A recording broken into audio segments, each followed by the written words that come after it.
Well, good evening, everyone. Thank you for making this possible at this time. Um, and we have, I think, are transitioning into a new time with respect to our um, COVID response. And I'm very happy to say that. I thought that what I would do tonight would be to focus on our weekly summary, the most recent one being from last week. So, David, can just so we can actually officially start the meeting and go by the agenda. This is a special meeting, so we're not allowed to take any additional. But the first agenda item is review and approve the meeting minutes from the 23rd of March 2021. It's all been circulated, and you've seen the minutes. I would assume everybody's approved. No objections. No, I approve. Okay. Sorry, David. Go ahead. Okay. So I think it's important to start with taking a look at our where we stand with respect to our trying to get this on the full screen, but where we stand with our vaccinations. As you can see, can you see this whole screen? Yes. This is really pretty much summarizes where we are. And we as a community are in really good shape when it comes to our vaccination program. 15 to 44-year-old, you can see 86, almost 87%. And that's as of the 2nd of June. So that's 2 weeks ago. Certainly we're higher than that now. Percent of the total population, and this is critical because that includes those who are ineligible to be vaccinated, those under 12 years old, 12 and under, or under 12, I should say, 71%. Now, you know, they talked about herd immunity percentage is somewhere in the 70s. So we as a community have pretty much virtually reached the herd immunity status. And that's quite an achievement. Now, I can't take full credit for that as the health department because, you know, we vaccinated, let me see here. I think the next slide will show that.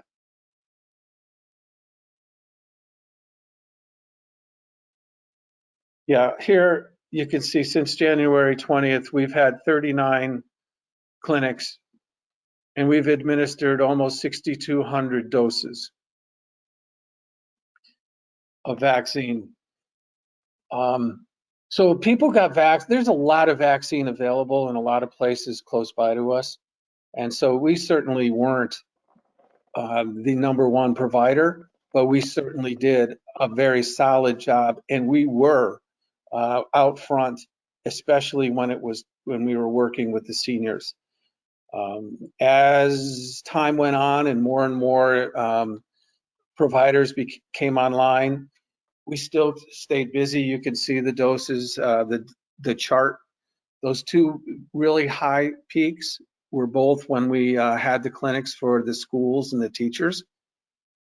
But otherwise, we were up around 300 or so doses per clinic until we got towards the middle of April. So we were still really busy giving out a lot of vaccine doses. We were primary providers. People loved coming to our clinic. It was well organized. It was smooth. We had a tremendous group of volunteers who made it all possible. And so at this point, we've actually stopped offering clinics. The last clinic we had last week, there were 7 people. We had 7 people come, and it's really not worth while to have either volunteers or staff man that. We are able to offer vaccine if people call us by appointment specifically now, but we're not going to be scheduling any more clinics because it just isn't worth the amount of staff time to do it. At least Dave, that's just our opinion, and I certainly would be open to discuss that with you folks. But at this point, I'm sorry, go ahead. I just had a question about quantity. Do you have cases of vaccine that are going to go bad? The Moderna vaccine is good until September. So if there's a push to do vaccines prior to opening schools again, we'll be ready for that. We have 100 and some odd doses of Johnson & Johnson that has a June 21st expiration date. We've been trying to find a place to that somebody else who wants it, but everybody else is in the same boat. The publicity that Johnson & Johnson received when there was that concern about the reactions really hurt the demand. And so Johnson & Johnson vaccine is widely available. I was hoping that we could have some redistribution plan through the state, but they're not offering to do that. They're saying hold on to it because they're examining the shelf life because maybe it'll last longer. But yeah, so good question, Mac. We do have vaccine, Johnson & Johnson available. The Moderna is good for a while yet. And in the meantime, we're going to look for other providers who may need some. But I think the state is swimming in vaccine right now, literally. David, two things real quick. I mean, first of all, kudos to you and the staff. I mean, I was at a couple of those clinics, watched it very closely. I mean, so well run, so well organized. A ton of prep work, very, very thoughtful. Every single person who I've talked to who's went through the process said from start to finish was just first class. So thank you to you and your staff, and of course all the volunteers that made that happen. The second thing is over the last week or two on some regional calls, something interesting came up was that there appears to be, or not, true or not, there appears to be a fairly significant number of people who did not get the shot, and the reason is because they didn't want to get it because it was still under technically EUA. And with the prospect of one or both coming under full authorization in the next couple of weeks, there are a couple of locations who are planning on a second, not certainly as large, but a second surge of demand for vaccines specifically, because I think it's only the full authorization would be first Pfizer and Moderna, and then J&J would be a couple of weeks to a month after that. So just keep that in back of your mind that we may have a second demand post full authorization. Yeah, that may be true, but Kevin, take into account the fact that our percentage of vaccinations provided to the community right now are so high that I get it.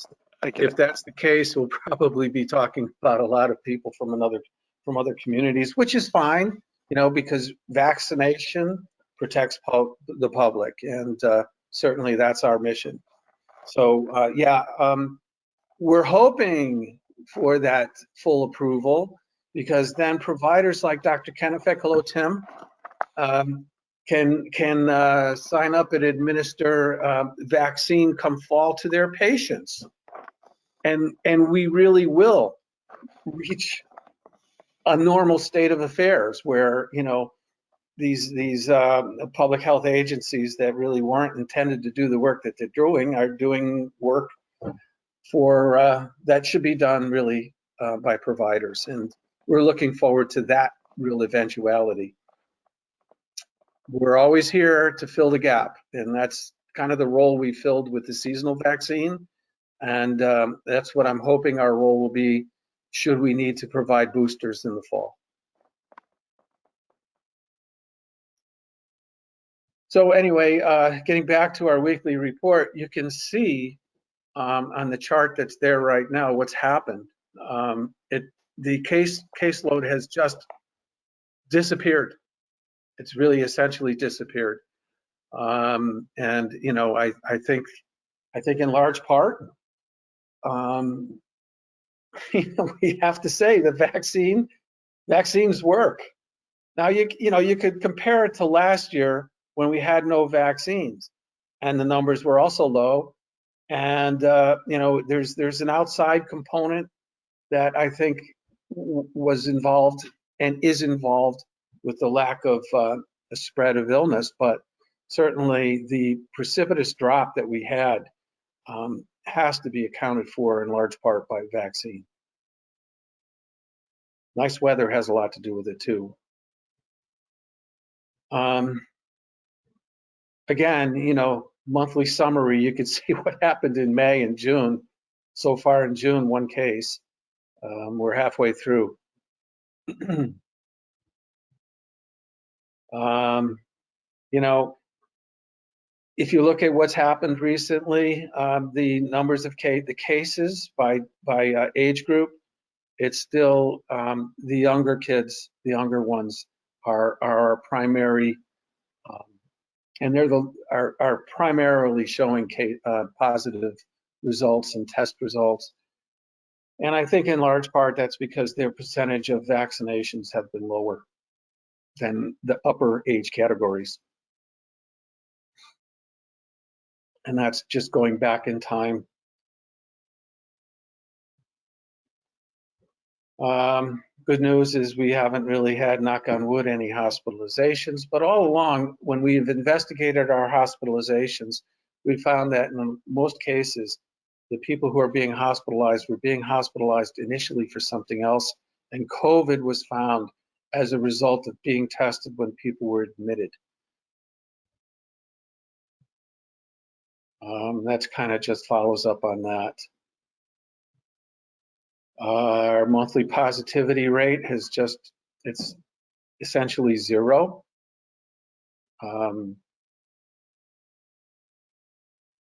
Test results from our drive-through clinics, as you can see, May and June, none. No positive cases from our drive-through test clinic.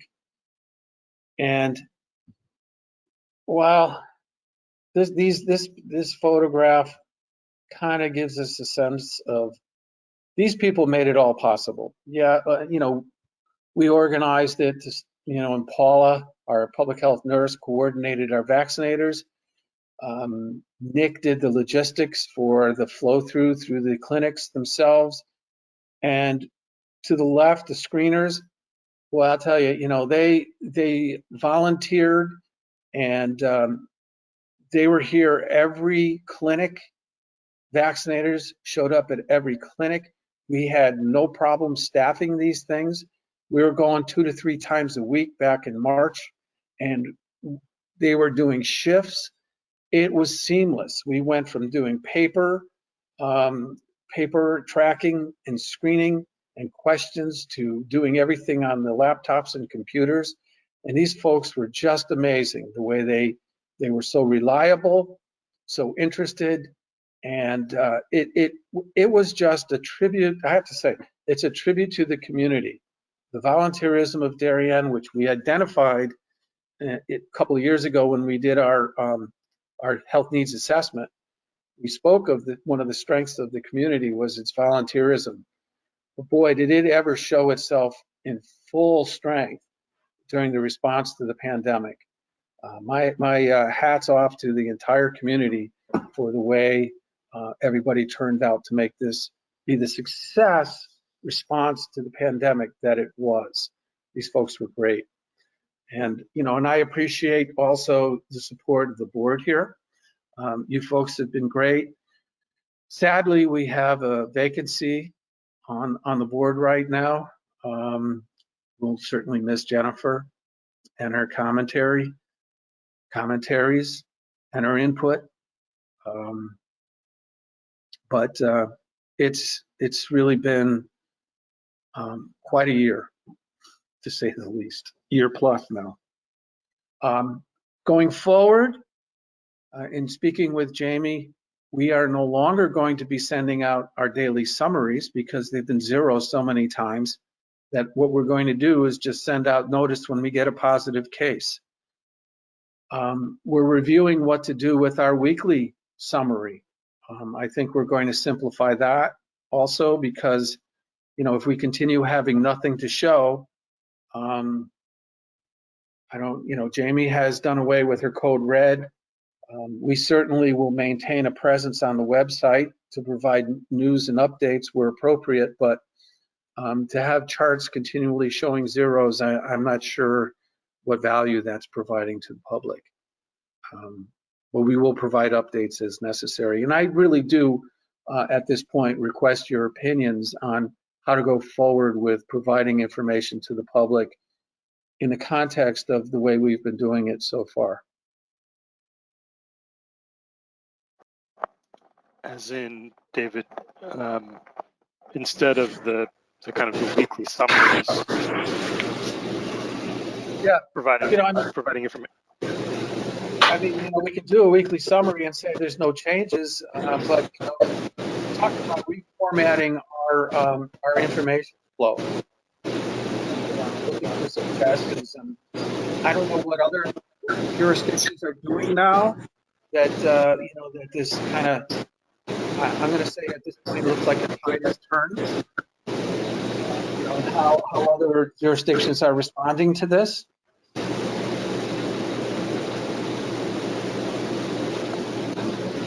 Yeah. Well, one thing, David, I mentioned it once before in an email, but we received a notice of a person who had tested positive, and it actually gave their information. It gave their home address. It gave their age, and I just didn't think that was necessary. That's the only time you got it, and that's because I made a mistake. Well, yeah, okay, but I'm just saying it happened just the other day. It didn't come from you though. I don't know if someone sent it out, but it just be real careful about that. The other day, because there haven't been any positives, have there?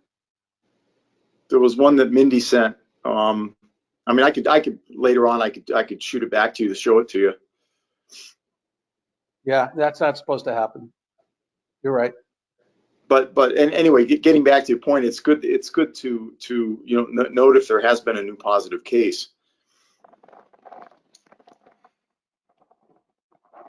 David, is there any thought of changing the frequency to maybe a monthly at this point? Maybe that's the approach. Or do you want to, at the end of the month, see what the data looks like, put our heads together and see if it's even worth sending out? I mean, if it's zeros, then there's one data point there, and then you kind of just look at it going forward. Who knows? Yeah, because at this point, if we're only having one a month, that's our summary. One case a month. Mm-hmm. Hopefully we won't have a resurgence come fall. Hopefully come fall, a vaccine will be available for those that are under 12, and we'll have the same success with combating illness then. So, but yeah, maybe.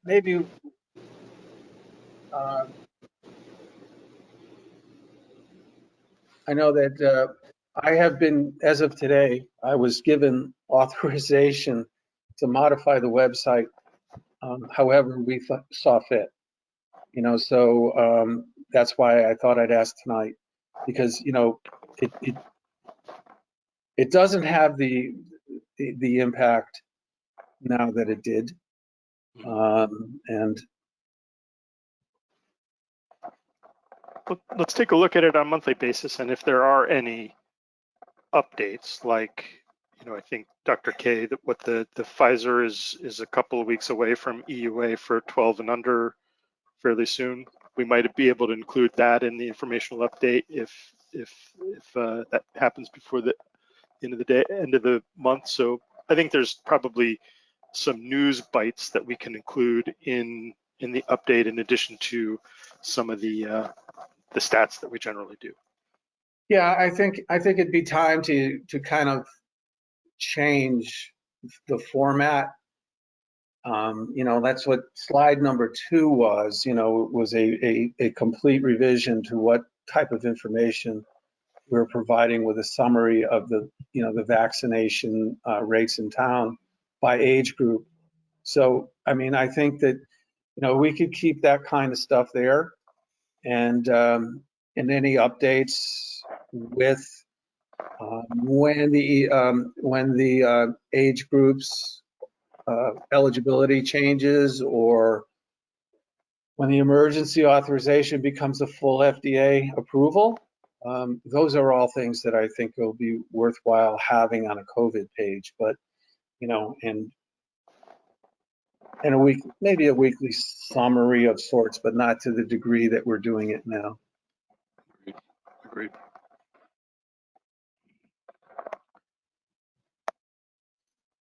So, Any other thoughts from the group?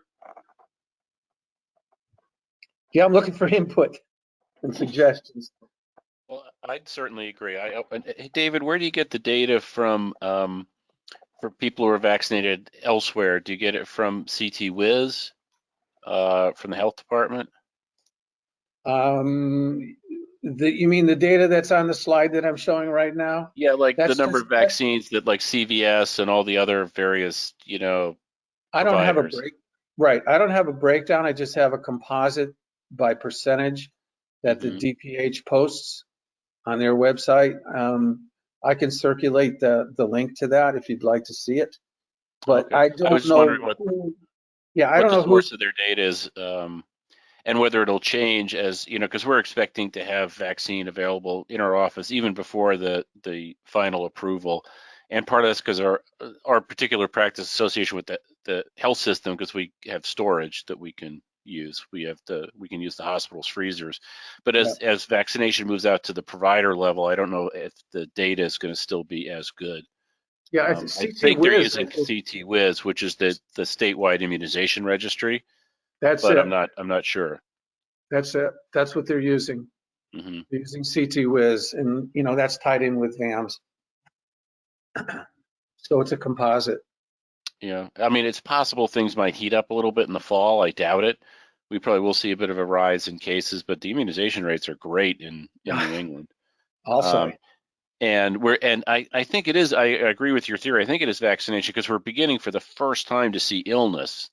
Now that people are taking their masks off, all the other cold viruses have come out of, hibernation and are spreading around. So people are getting sick again. We're seeing illness in kids, which we didn't see for a year, basically. I've never seen the pediatric population this healthy.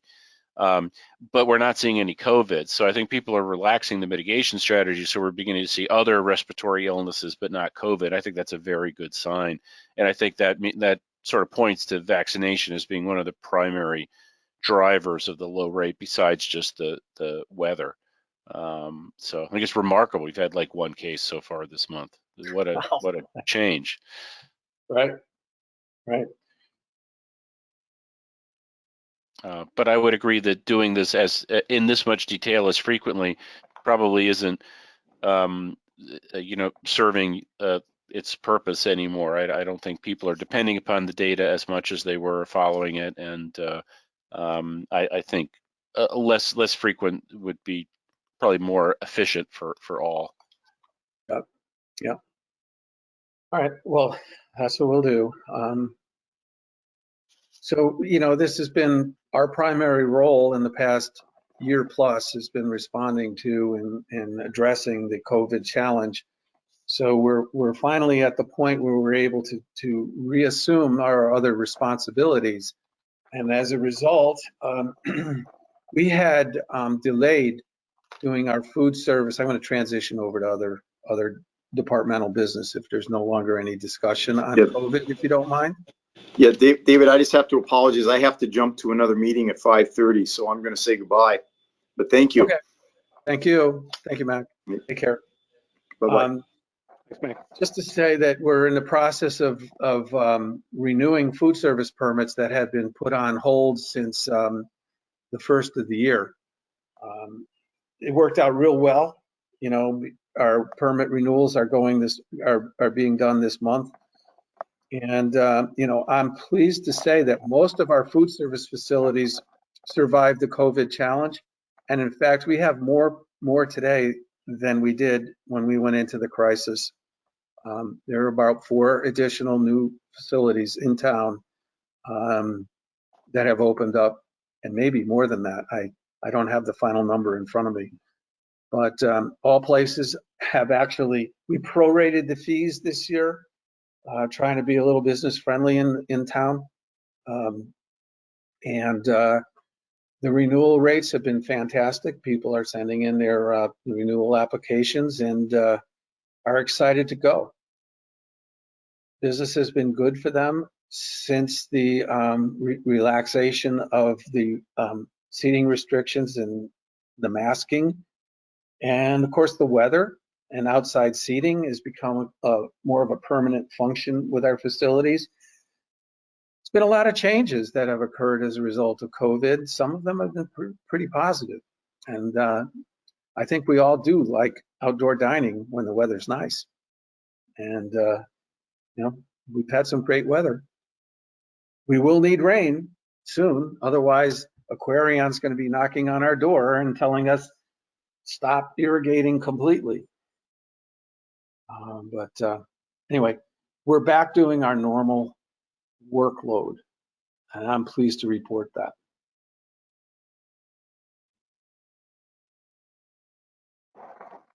Comments, questions, suggestions?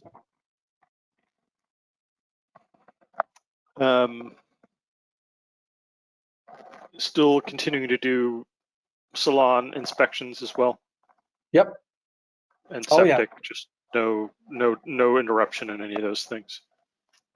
No, and septic has been busy because the real estate market is booming. And, you know, there's a fair amount of properties in town that are on septic. And not only with respect to homes being sold and inquiries regarding that and septic and water, well water, but also people putting additions on their homes and, you know, updating them and renovations that require an evaluation of the septic systems, and in some cases updates of the septic system. So yeah, that's been very busy. Yes, we are doing cosmetology salons. Their permit renewals will be due in September. We're in the process of inspecting all of our public pools, seasonal food service facilities, and just trying to get caught up with our food service facilities in general.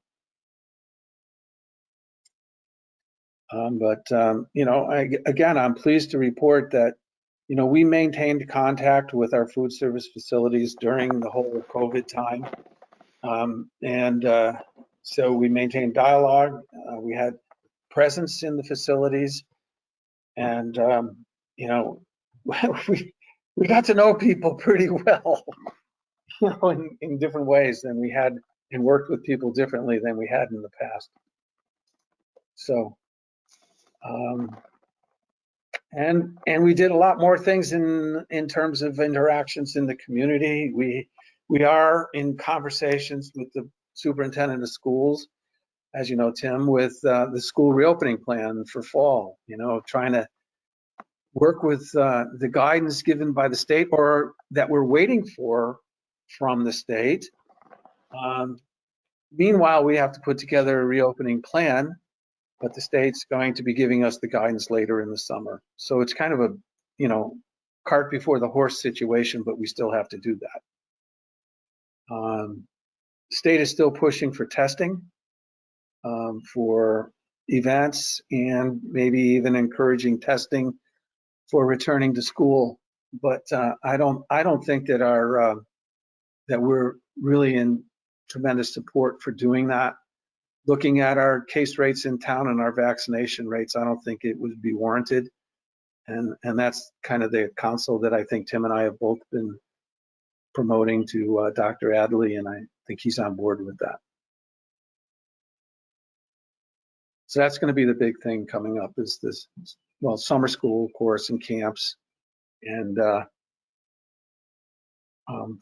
fall reopening.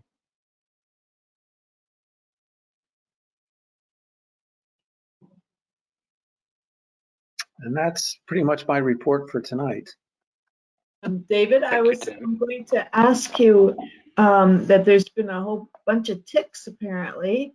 And do you have any update on that situation with ticks and ticks diseases that may be transmitted? The Lyme and babiosis or the other ones? Ticks are everywhere. Yeah, they are. They're everywhere. I don't remember them being like this when I was a kid. No, with the weather has, there's been a real surge in the tick population. Yeah, pretty soon we'll be talking mosquitoes, but it's been so dry that hasn't been too much of a case. So there hasn't been too much of that yet. It's excuse me, Christine, there hasn't been anything notably different with the ticks this year. Other than what we're doing is we're encouraging folks to send in ticks directly. We've gotten, since COVID, we prior to COVID, we used to send in every tick. People would bring the ticks in and we'd handle them and put them in an envelope and mail it to the ag station. But right now, people are able to download the forms from our website and mail in directly to the ag station. And the ag station will send us the results of the tick testing. So we're still getting notification of anyone from town who submits a tick. So the numbers aren't showing anything different than past years. Number of submissions, you mean? Of ticks Number of submissions and the number of positives from those submissions hasn't shown significant changes. Paula will be doing the reportable summary at the end of this month for the year. So we'll see how this turns out over time. But even this year, the number of ticks that have been submitted is less than it had been in previous years. Maybe from Darien, but I know the Connecticut Agricultural Station has been swamped with an excess of ticks from other years, but maybe not from this area. Well, clinically, we actually don't encourage patients to send it in because it doesn't change our treatment.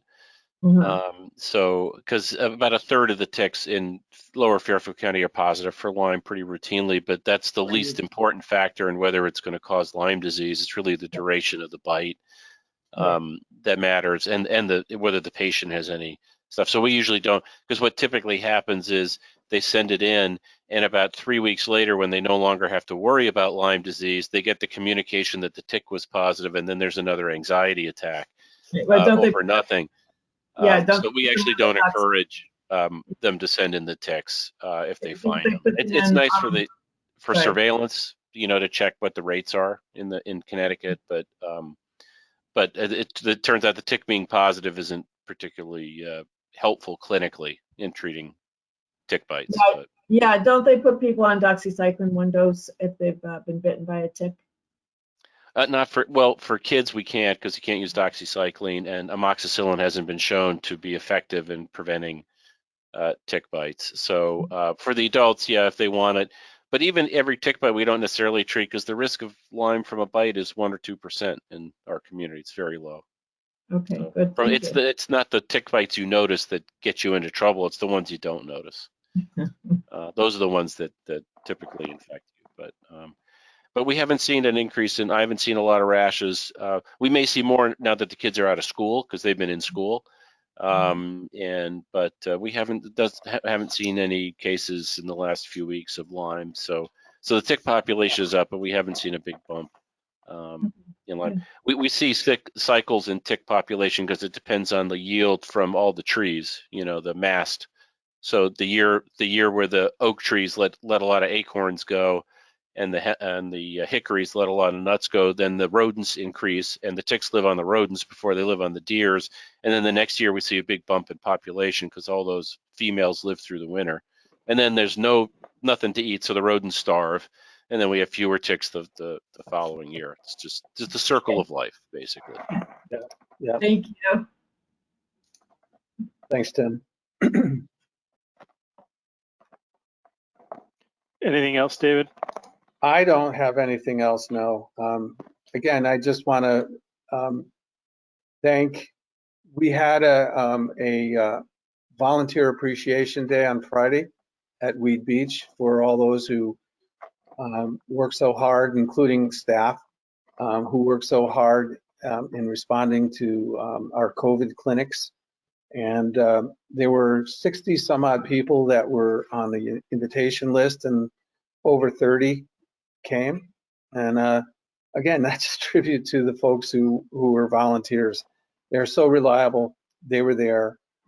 They were there during the whole pandemic. And I just want to again acknowledge the work that they did as volunteers and the staff. Again, the staff, we have our nurse, Paula, 10-hour-a-week nurse. She was there managing the vaccinators throughout. And, Mindy and Lori Romick, who came on last year, just wonderful working with the public and with the volunteers also. So, and then of course, Nick Jocelyn, who did the logistical organization. Didn't miss a clinic. None of these folks missed a clinic. Everybody was there. It worked. And again, I want to say thanks to everybody. Can't thank them enough. Indeed. Well, thank you too again, David. Just can't tell you how much we appreciate all your hard work. Thank you, Dr. K, for joining. So our next meeting is Tuesday, the 14th of September. They will now be at 7 p.m. I think to better align with people's schedules. And then after that, Tuesday, December 14th. So September 14th, December 14th, both at 7 p.m. We'll obviously be in touch before then. Okay. Thank you, gang. Thank you. Thank you so much. All right. Good night, all. Bye. Bye.